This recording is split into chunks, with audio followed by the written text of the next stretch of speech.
بسم اللہ الرحمن الرحیم۔ فرمان مصطفیٰ صلی اللہ تعالی علیہ وآلہ وسلم، جو مجھ پر ایک بار درود شریف پڑھے گا اللہ پاک اس پر 10 رحمتیں بھیجتا ہے۔ صلو علی الحبیب۔ مہمان نوازی کرنا بھی عظیم سنت مبارک ہے۔ راشد عطاری نیو روحانی علاج لے کے پیش خدمت ہے۔ ایک ایسا وظیفہ، ایک ایسا عمل جس سے انشاءاللہ ہر دعا قبول ہوگی۔ دیکھو آج کل ہر بندے کی خواہش ہوتی ہے کہ یار میں جو رب سے دعا مانگوں قبول ہو، اور بے شک قبول ہوتی بھی ہے۔ لیکن اللہ فرماتا ہے کچھ لوگ نا مایوس ہو جاتے ہیں، جی رب ہماری بات دعا سنتا ہی نہیں، ایسے کہنا بیوقوفی ہوتی ہے۔ اللہ خود کہتا ہے کہ مجھ سے دعا مانگو دعا قبول کرتا ہوں۔ قرآن پاک یہ کہتا ہے کہ یہ دعائیں ہوتی ہیں نا، اس کی حکمت ہی ہوتی ہیں۔ تو کچھ دعائیں ہوتی ہیں وہ قیامت کے دن ملیں گی نا، تو بندہ خواہش کرے گا کاش میرے کو دنیا میں دعا قبول نہ ہوئی ہوتی۔ تو اللہ کی حکمت ہوتی ہے کہ کون سی دعا آپ کے حق میں قبول نہیں ہو رہی ہے۔ پر کیا ایک ایسا عمل ہے، ایسا وظیفہ ہے جس کی برکت سے انشاءاللہ آپ کی ہر دعا قبول ہوگی، اور انشاءاللہ آپ جسے کہتے ہیں نا ہر دعا قبول کرنے والا جو ہوتا ہے بندہ، ایسے انشاءاللہ بن جائیں گے۔ ایک واقعہ سناتا ہوں میں آپ کو۔ امام مالک رحمۃ اللہ کا واقعہ ہے یا امام احمد بن حنبل کا واقعہ، مجھے کنفرم یاد نہیں۔ ایک بار نا یہ جو 4 امام ہیں نا، ان میں سے ایک امام تھے، امام مالک تھے میرے خیال سے غالباً۔ امام مالک کہیں جا رہے تھے تو دور چلے گئے، تو وہاں ایک مسجد آئی۔ مسجد میں رات گزارنے کی انہوں نے خواہش کی کہ مجھے مسجد میں رات گزارنی میں نے۔ تو جو مسجد خادم تھا نا، اس نے کہا کہ نہیں آپ باہر چل جائیں۔ انہوں نے توبہ استغفر اللہ دھکے دے کے مارنا باہر نکال دیا۔ تو آپ ساری رات مسجد کے باہر ہی بیٹھ کے اللہ کا ذکر کرتے رہے۔ تو صبح ہوئی، ایک بندہ گزرا، اس نے دیکھا کہ ایک بزرگ بیٹھے ہوئے ہیں۔ انہوں نے جب اٹھے نا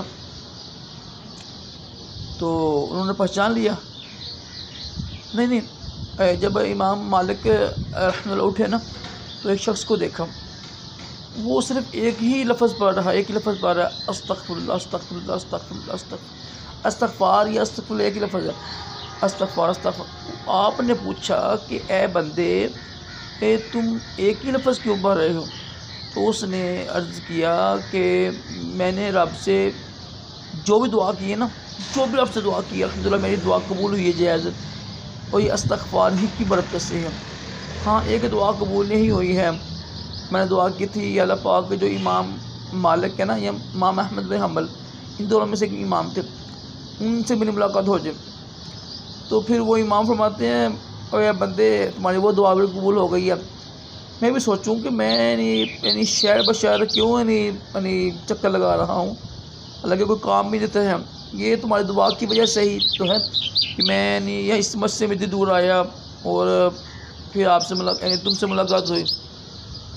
تو میری بہنوں میرے بھائیوں، یہ استغفار ہے نا، حدیث پاک میں اس کی بے شمار اس کی فضیلت آئی ہے، بے شمار اس کے فضائل آئے ہیں۔ کاش کہ ہم اپنے گناہوں سے بھی توبہ کریں۔ استغفار کرنے سے کیا ہوتا ہے بھلا؟ اللہ پاک مجھے معاف کر دے، اللہ پاک میں بخشش مانگتا ہوں، توبہ کرتا ہوں اپنے گناہ سے۔ یہ اس کے تو قرآن پاک میں بھی حکم ہے، حدیث پاک میں بھی حکم آیا ہے۔ تو اگر آپ چاہتے ہیں نا، جو چاہتی ہیں بہنیں یا بھائی چاہتے ہیں کہ یار ہماری ہر دعا قبول ہو، جو ہمارے حق میں بہتر ہوتی ہے نا، تو وہ استغفار ٹھیک ہے، استغفر اللہ بھی پڑھ سکتے ہیں ہم، اور استغفار بھی کر سکتے ہیں۔ تو انشاءاللہ اس کی برکت سے آپ کی ہر دعا قبول ہوگی۔ یہ اتنا مجرب ہے، اتنا مجرب۔ دیکھنا وہ بندے نے امام کی دعا مانگی تھی، امام سے ملنے کی، تو دیکھو وہ کیسے ان کو ملے، اور پھر اس کی ہر دعا قبول ہوئی۔ تو استغفار کی بے شمار فضیلت ہے، اور آپ سب کو پہلا روزہ مبارک ہو۔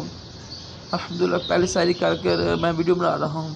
اللہ پاک رمضان میں بھی ہم کو نیک اعمال کرنے کی توفیق عطا فرمائے، قرآن پاک کی خوب تلاوت کریں، نیک نماز کی پابندی کریں، کم کھائیں، کم سوئیں، کم بولیں، اور تراویح کی نماز عورتیں گھر میں پڑھیں، کیونکہ عورتوں کو نا جماعت کے ساتھ نماز پڑھنا، چاہے فرض ہو، وتر ہو، کوئی بھی ہو، تسبیح ہو، یہ ناجائز اور حرام ہے، اور مرد کو تراویح کی جماعت کے ساتھ نماز پڑھنا یہ ضروری ہے، سنت موقوتہ الکفایہ ہے۔ تراویح بہرحال 20 جو رکھتے ہیں نا، تراویح کی 20 رکھتے ہیں، یہ وہ سنت موقوتہ ہیں، اس کو چھوڑنے والا گناہ گار ہوتا ہے۔ اللہ پاک ہم سب کو رمضان صحیح معنی میں گزارنے کی توفیق عطا فرمائے۔ صلو علی الحبیب صلی اللہ علیہ محمد صلی اللہ علیہ وسلم۔